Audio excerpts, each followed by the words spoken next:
Welcome to our spoiler discussion of Birds of Prey.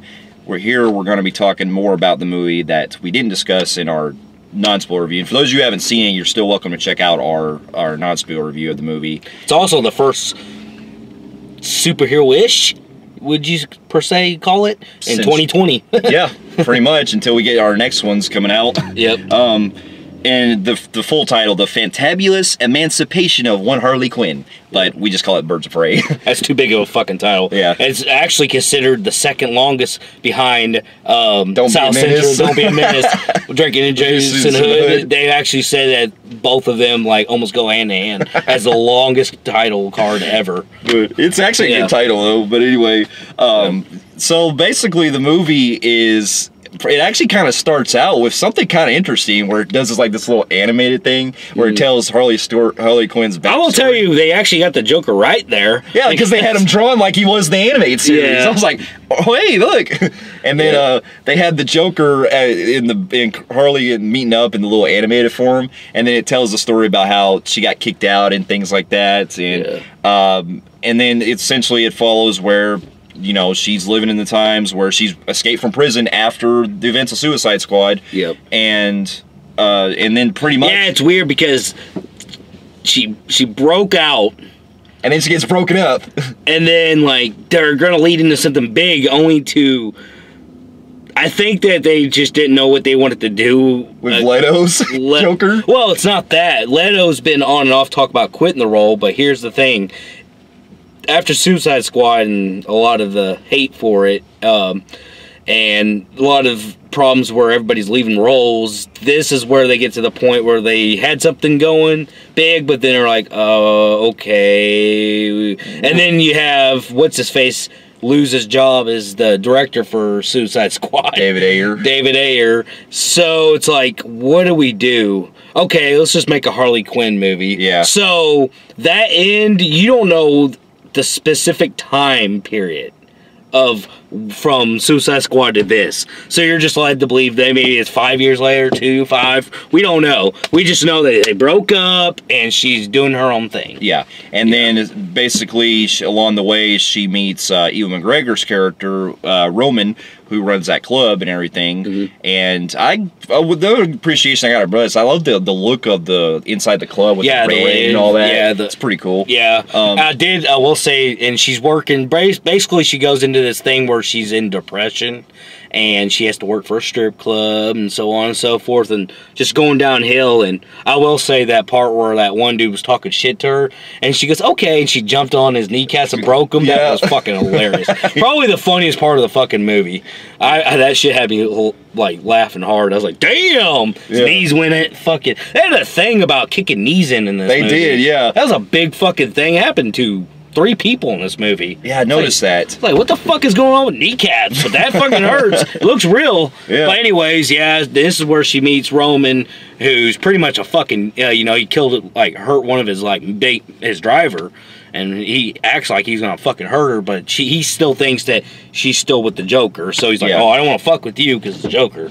Yeah. And so she ends up leaving from there, and then we get pretty much like this story involving where we get this really like this scene that starts it out with where we show how much Roman is pretty much a fucking sadistic dude because he has these 3 guys or these 3 people upside down and he's actually carving their fucking faces off. Yeah. And stuff. At first I thought it was that little Asian girl's family. That's what I thought. I was like, wait, is that the other girl's family? But this is where we're gonna have a hard time going in order on the story because it goes back and forth. This film does like a self-aware type of storyline where she's breaking the 4th wall, where you have Harley Quinn talking to us, and she's basically telling us, like, we'll see something just out of the ordinary, just felt like it was just not explained, and then a bunch of series of things that ain't explained, and then she goes into, wait, I should have rewind that, and you get to actually see the thing rewind. Yeah. Like, it's doing that kind of format where she's telling us the whole story,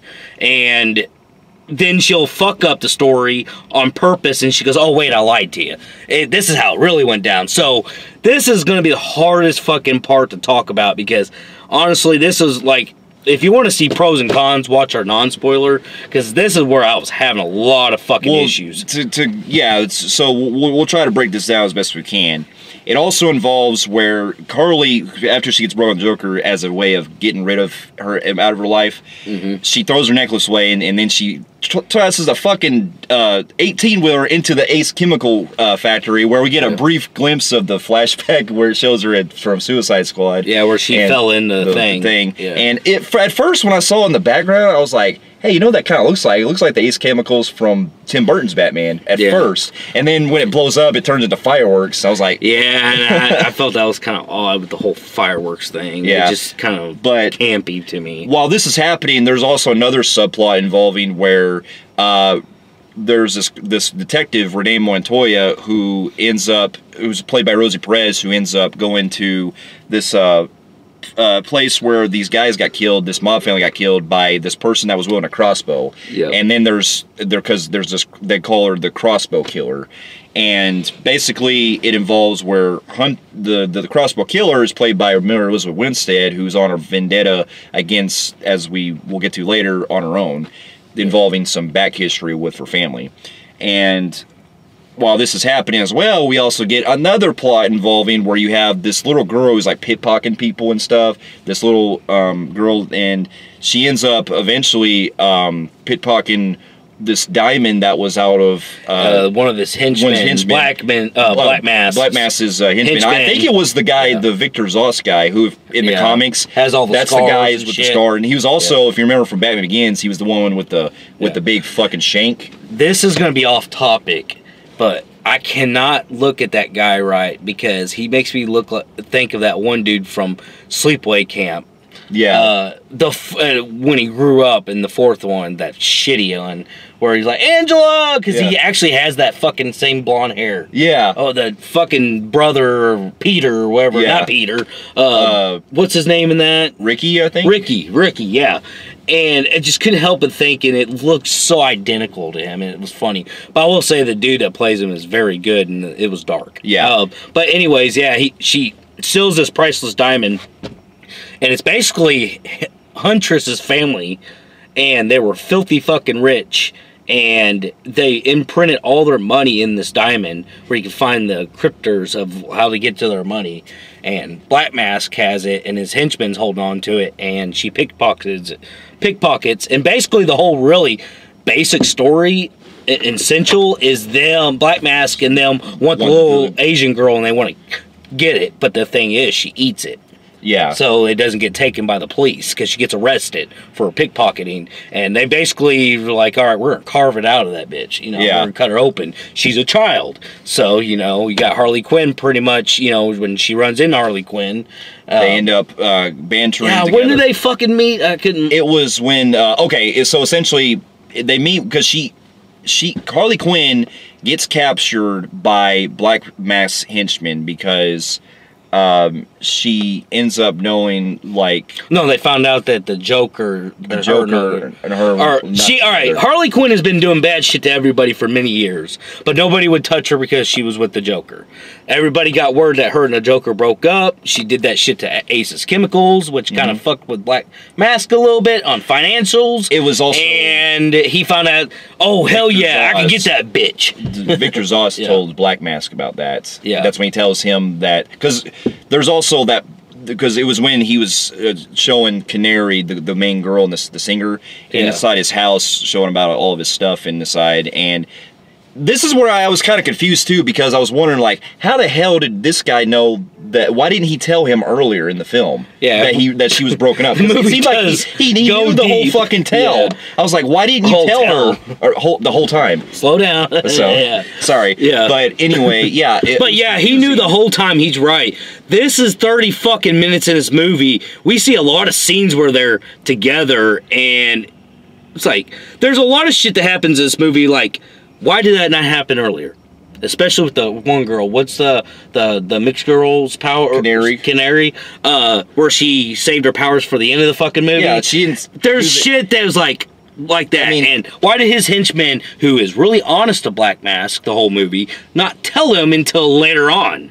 Yeah. Oh, okay. Now I can fucking finally get her. The convenience is where it really struggles as far as story writing, because when you're having stuff happen just coincidentally, it really just makes it because the plot says so. Yeah. So it's basically just because the plot says so. Yeah. And that's bad writing in my opinion. Yeah, it is. But anyway, they get the word, and then they get this scene that I will admit that these are one of the key moments that I show Ewan McGregor doing his, you know, persona as Black Mask, when he's basically has her tied up and he's intimidating her. And it is funny because the way that Carly points it out to him about how she's giving all those speeches and stuff, so it's like they're aware of those fucking cliches. And the movie is actually pointing out, there's this running joke about how Renee is also second in speeches about 80s cop movies and stuff. Yeah, there is some references that are pretty funny in this film, but yeah, he's beating Harley Quinn in this scene, and he's trying to get like all the info he can, and he's like, and then you get this weird fucking dream sequence, like Marilyn Monroe, where she's Marilyn Monroe and her and Black Mask gonna live happily ever after, and that's when she comes to mind. I know, let me live, I can get the diamond back, I know where it's at, and basically gives her another chance. Yeah. And if you don't know Harley Quinn, you know she's not gonna do that. Yeah. Why would people even Joker even said, I ain't trusting that fucking girl. Yeah. And Black Mask somehow conveniently, because the story says so, I trust her to do, you know, to do it for me. Yeah. I had an issue with that. Yeah, but that's when she ends up going to the police station, which I'll admit, this scene was not only fucking fun with the way it was shot, but it was also, I love the color design that they used with it, because she ends up taking this this beanbag shotgun or this type of rock grenade launcher. It's kind of like the thing that Arnold used in T2, where he's hitting the gas comes out. But anyways, yeah, each cartridge has like pink smoke and sprinkles, sparkles. Yeah. And while this is going, there's a lot of slow-mo scenes where she's basically hitting them with these cops with this fucking thing. They're doing like backflips, flying towards the camera. Yeah. I mean, it is pretty. In fact, I would love to see this scene in 3D. It would have been cool, you know, but yeah, I love the way it has like all these, you know, moves that she's doing on them too and stuff. And then she has this really like awesome fight scene where she's beating all these motherfuckers out in the jail scene, and because she has to get the girl out of jail, and she ends up fighting all these guys out, and then all of a sudden we get like these weird bounty hunters that are after her and stuff, and it almost thought for a second, because the whole point is that Black Mask is having to do a bounty on the little girl, and so he does a $500 bounty on her. The problem, $500,000 bounty. The problem is like all the shit we're telling you. My bad. All the shit we're telling you is so coherent in the story, because she has to keep rewinding and she keeps fucking tricking us and saying, no, that's not how it went. Yeah. And because there was a part where she got captured by these henchmen, and then the next scene she's literally in the cop place kicking ass. It's like, yeah, I was like, what? That doesn't make sense. Yeah, so it's one of those structured type films where she has to go back and retell the story, and I was tell you the truth, it was poorly done compared to other films I've seen do it and work. Yeah, but anyway, she ends up confronting these guys that I thought looks like they were in like a biker gang or something, because they were bounty hunters that were signed by Roman to go after the little girl. And at first I thought they were going to basically do what they do with John Wick, where they had everyone in the city after them and stuff, hire like different bounty hunters. That actually would be interesting if they did that. But no, if this wasn't a Birds of Prey movie and it was Harley Quinn's and they did that, I think the film would have been a lot better. Yeah. Honestly, because I think I liked the Harley Quinn more than I did with Birds of Prey. Well, yeah, I didn't care much, and there's a reason why. Is because they don't fucking really do anything with him. But anyway, she kicks the shit out of these one guys, and we get to this really fucking like almost John Wick style where she's like kicking, capping fucking kneecaps out and stuff. Oh my god, her choreographed fight scenes. I gotta give everybody it, but mainly Harley Quinn's was. And that's when she gets her baseball bat too. Oh my god, she was on fucking point. She was kicking some fucking ass, and that's why I think she is perfect for this role. Yeah, she was born to play fucking Harley Quinn. Yes, and then her and the girl confront the detective that's looking for him, and the detective is after Harley Quinn for her crimes, including blowing Ace's chemicals, which they know she did because they saw her necklace. Yeah, and so they're kind of pursuing her a little bit too for committing that crime. Yeah, and then pretty much they escape, and she does this part where she fucking throws her phone at the girl and like kicks her phone at her fucking head, knocks her out. Yeah. And then the girl and her end up escaping, and then they have like these other bounty hunters that are after her, like this. And then she throws that, like you see in the trailer, where they throw the fucking pipe bomb out and blows the car up. Yeah. So that was funny. I thought the movie was gonna do more of that with like more bounty hunters and stuff after them, but other than those two that come up, that's really the only ones that they send after. Yeah, them. this movie completely does a 180 in the middle of the film, and it becomes not a bounty hunter after new people after new people after. This is where they gotta start. Oh yeah, it's supposed to be birds of prey. And then we get back to the other stuff involving with Canary and having to basically rat out Black Mask and stuff going on, which I wish we could have gotten more with her character, because she really didn't really. I thought she was the only one that really stuck out, because there was something that she has this persona of having a good voice, and I figured they would do something really more interesting with her to kind of build up, but they don't really establish much of her character. No, she's basically, if you guys know, if you've seen these movies in Dick Tracy and all that, where you get the mob boss that owns a nightclub, and he has a singer who's pretty and can sing. Yeah. And that's basically her job up until she starts feeling bad for Harley Quinn and what they were going to do. Because there's this one scene that guy was going to fucking rape her, remember? Yeah, I remember. They were going to throw her in the car and fuck her. That's right, yeah. Because they said the Joker don't have her no more. We can do it what we want. And that's when she's starting to feel bad and starts kind of showing like a different side. Yeah. And yeah, he's right. There really is. There wasn't really much to her, though. Yeah. But the thing I would, it's a pro con for me on this area, when they do set up stuff involving, because there are scenes where when Harley and them are pretty much like getting away, there's also parts that show up where you see the crossbow killer, that's Huntress. When it builds up to her later, I think is where I found her the other most compelling character, because she was able to have a backstory involved that we reveal later, that Black Mask is people were part of this organization, this crime family that wiped out her whole fucking family. Yeah. And they she took pretty her much diamond. Yeah, and she pretty much becomes like this Kill Bill-esque type of girl that's killing all the mob bosses. She kind of reminded me of Ronin from Endgame. Endgame, yeah. Where she lost everything, she went dark. Yeah. The only thing is I'm not a big fan of Mary Elizabeth Winstead. I don't find her a very good actress. And I kind of think that still played a role in this film, because her execution of what should have been funny when they got to the comedy parts, because when she's not talking and serious, I liked it. Yeah. Where she's mysterious. When she starts opening her mouth and talking, and they have to have her be funny, because this movie's supposed to be, it's pretty much played out as a comedy. Yeah. And she's not really good at it. Yeah, I mean, I can see it to an extent, yes. I think that she works better in more serious type roles, because when it comes to comedy quips and stuff, she really doesn't have really good timing as far as comedic lines. She doesn't even feel like she's acting in the movie. She feels like, it feels so low key, like somebody we personally know that would talk to us. Right. It's a girl, and it's like, it doesn't feel like she's really in a movie, but more just saying shit. Right, I got you. Yeah. Like, or she keeps getting pissed off. Everybody's calling her the killer or something. Killer or and something. she's like, "Shut up!" I'm like, "Oh my god, that right there kind of was a little cringy." Right, I got you. Yeah. But and also we have the stuff where basically as it keeps going along, they end up having to go after Roman and all them after they realize that Harley finds out that the diamond is inside her stomach, so she ends up, the little girl just knows, and they're gonna kill her, they're gonna kill her. And so basically they all start trying to do this like little meeting where basically they got her at Harley pretty much at a standstill, and Black Mask is like, all right, you gotta meet me at that carnival place. Yeah. And they were supposed to meet there, and the only thing is you got Perez's character still a cop, and she's still after Harley.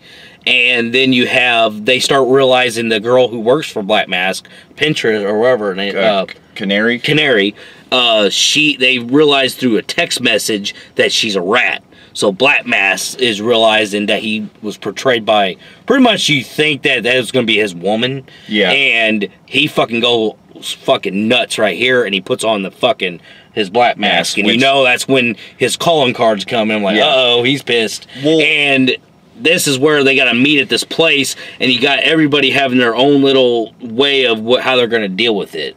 Yeah, and then before we get into that, you know, it's also really convenient how that detective also, Renee Montoya, started, you know, doing all this thing going on with meeting them all the places. And we'll get to this later, I did also feel like her character was very, you know, she's a funny actress. She's a funny actress, just that her character was very underdeveloped, because it's almost like they had a story that they wanted to do with her, but she was just kind of just the focal point just around the stuff. The problem is one, she's the only one that does not have any type of fighting skills or power. They give her fighting skills towards the at the end when she becomes a Birds of Prey member. It's like, where did that come from? Yeah. She's supposed to be a civilian that gets lucky to be a part of the fucking crew. Yeah. And I was like, really, she has no powers, nothing. Yeah. And other than she was a cop that got betrayed all the time and she hates life. Well, and also her partner always just got all the credit, which, not to jump the gun, but that's pretty much what happens too at the end. So it's like, you know, they really could have done something more interesting with her. Because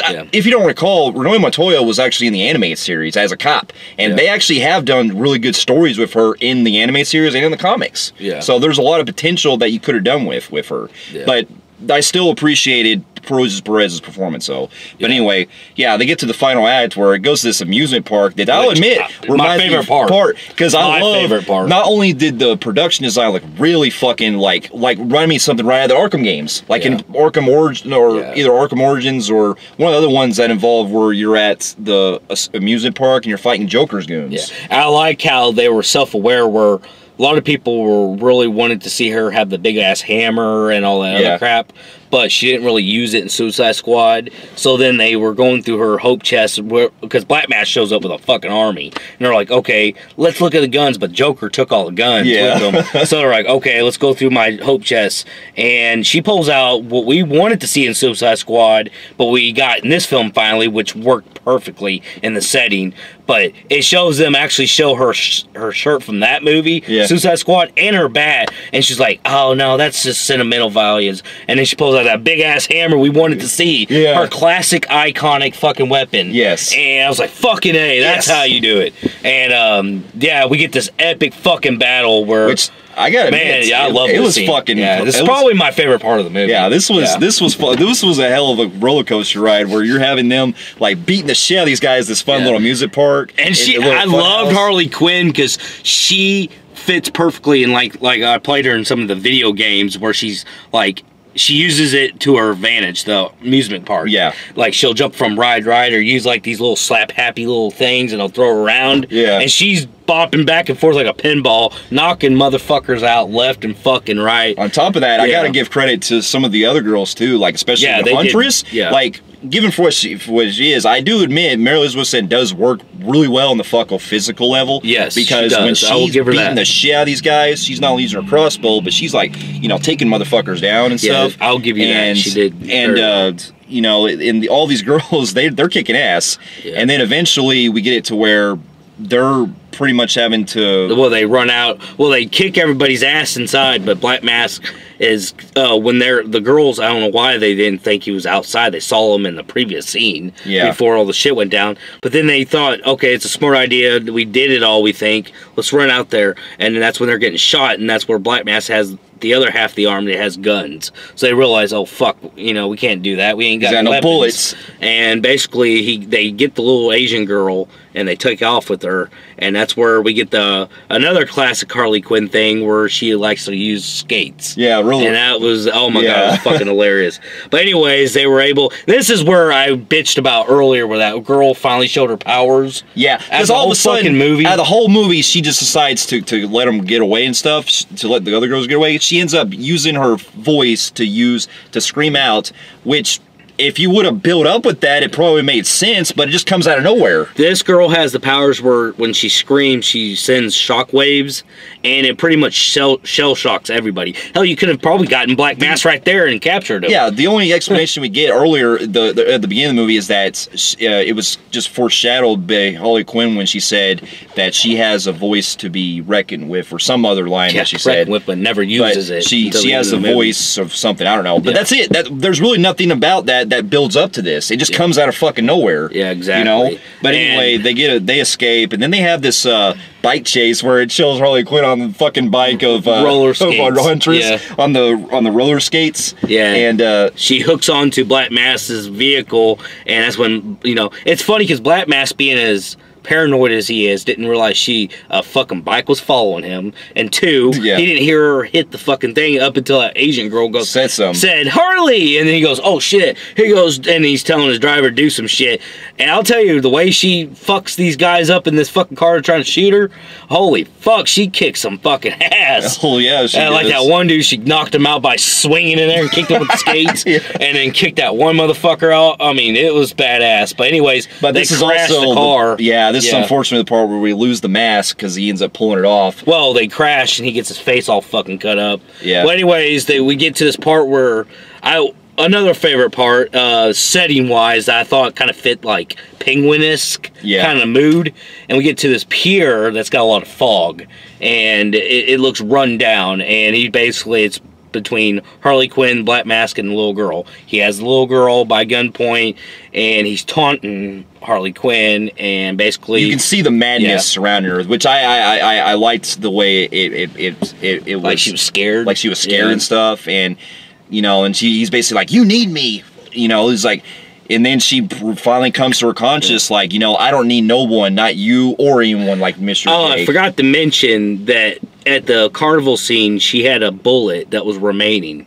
And she forgot about that. So when she found him, but she shot the statue instead, it wasted the bullet. Yeah. So then he shows himself with the little girl at fucking gunpoint or knife point or whatever it was he was going to do. I think it was knife, maybe. I don't know. I think it was knife, yeah. With that knife you had. And basically, this little girl pickpocketed earlier when they were getting the suits.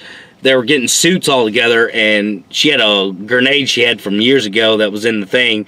And she goes, oh, what's that in your hand or some shit like that? She goes, oh, I just stole her ring. It was actually the ring off the grenade. And it blows fucking Black Mask into a million pieces. Granted, graphic, I liked it, but it was a funny punchline. I'm pissed off that we'll never see him in Batman, because he's dead. Yeah. You took an iconic fucking Batman villain and you wasted him on a Harley Quinn movie.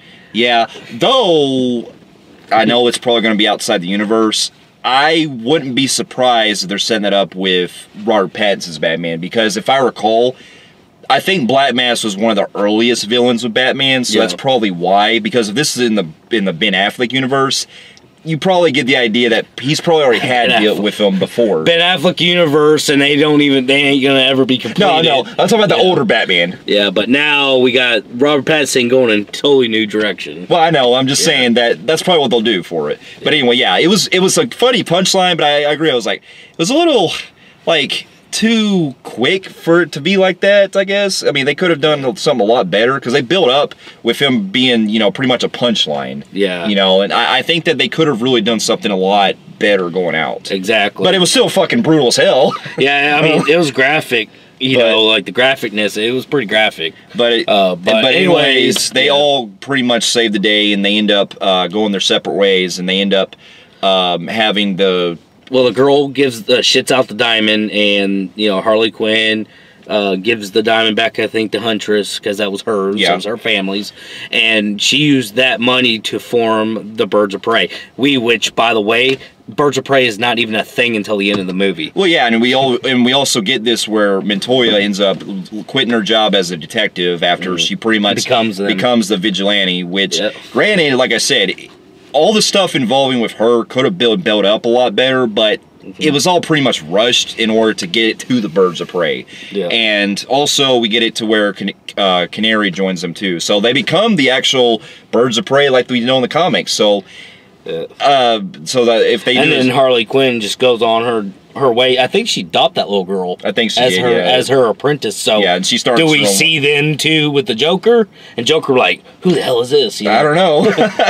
But anyways, I don't know because Jared Leto is signed on to do that Gotham Sirens, and I think not anymore. Not anymore. He backed out. All right, I did read something where Leto was really depressed that people hated him, and it caused him to want to leave the role. Yeah. Well, I think now because in this movie, actually, had to do a lot of the Joker scenes where his face ain't showing, and he can't talk. You just see the head. Yeah, like there's a quick flashback scene where we got to mention this earlier. Yeah. Where Harley ends up coming across this dude that tattooed on his face, and it shows a flashback where it shows Joker doing it, and you see the back of his head. And there was actually, I believe there was actually a deleted scene that they had in mind, but they cut it out. They had a stand-in that was there for Harley Quinn where he's showing up at her apartment, talking about their breakup. But they cut that scene out for some other reason, but it was going to be a stand-in there for as Joker. And well, what they were going to do was they were going to possibly end it where he wants to get back with her, but since Leto during the shooting of this film said that he's disinterested of playing the role ever again since he was pretty much considered the black sheep, and rightfully so. I'm not saying that he was horrible, but he wasn't great. Right. I don't blame him. I blame Warner Brothers more than anything. Yeah, I do too. But yeah, I will say that that ending had to be cut out because of Leto saying I'm fucking done. Yeah, and especially I think he was also one of the criticizers of Joaquin Phoenix becoming Joker, and he actually got offended and said, a little too early, don't you think? Well, and I think also because he's he's playing Morbius in Marvel now. Yeah, I think that he's probably going to go with playing. I think Morbius is more fit for him. He comes off as more vampire. No offense to him. I don't. If you said Eddie, Morbius or Joker, before they even played, I would have said Morbius. He looks like a vampire-ish. Joker's too much. You got to do a lot. It's a lot of risk. Yeah, it's a lot of risk. But anyway, back to the story. Yeah, the movie overall, it pretty much ends it to where they're on their separate ways. And I guess, like we said in our non-spoiler review, the movie is fun. It is entertaining for me. I felt like it definitely has its flaws, but I still think on that same kind of like popcorn level, it's not as like quippy and fun, like humorous, like funny like as Suicide Squad is, but it still gives me that kind of vibe, and I appreciate that they wanted to do more with Harley Quinn's character, and there are story elements that I wanted to see them set up, and hey, if they do it for future movies, I would love to see, the Birds of Prey doing their own thing, or, see a Hunter spinoff, or things like that. Yeah. So there are ideas in here that they could do. I recommend that the production company back off, because I know that they can be in the way a lot. 2, can they find some talented writers, for God's sakes? Yeah. Marvel could find good writers like it's fucking coming off fucking trees like crab apples.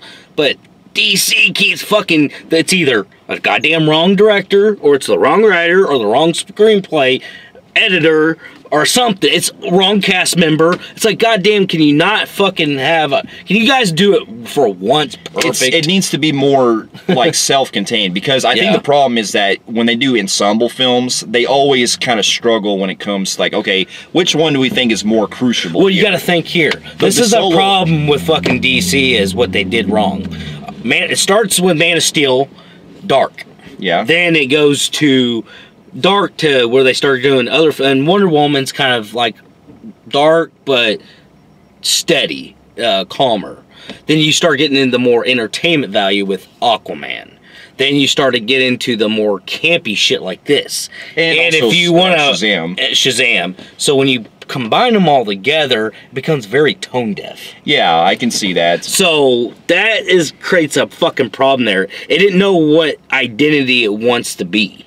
Yeah, but I think that it's found its ground because with Shazam and movies that are still keeping it more consistent, they're, at least at this point, where they're wanting to go more lighthearted, but still keep its, darkness in certain areas, which I understand. I still think when they're doing their lighthearted, campy fun, I think they're hiring wrong writers. Yeah, I believe the writing is probably more the problem on that, because story elements you still need to try to figure out. Yeah. But with that being said, like I said, Margot Robbie is fantastic as Harley as always, Quinn, yes. and I also enjoyed the performances of especially Ewan McGregor, and he was a lot of fun. Yeah, and on the fun candy level. To an extent, I didn't mind her character as much, like with Huntress, but like I said, she's hit and miss as far as other areas.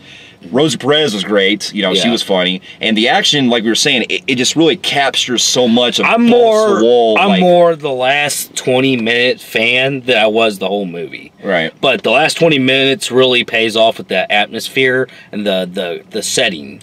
Per se. Yeah. I love that. But the fun vibe that it's going with its being breaking the fourth wall and stuff, I still, because I was so like entertained by it, I was still going along with the ride with it, and that's with the rest of the film. Now I agree, the story is what really kind of provides it back, but there are elements in the film that I appreciated with it. I will say that Harley Quinn, Margot Robbie is Harley Quinn. I could watch any film she plays that character. I hope she keeps playing the character. Me too, yeah. She is fucking what keeps the soul in these movies alive, honestly.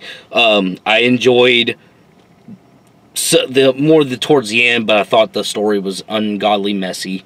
The other people, the Birds of Prey, was not really developed really good.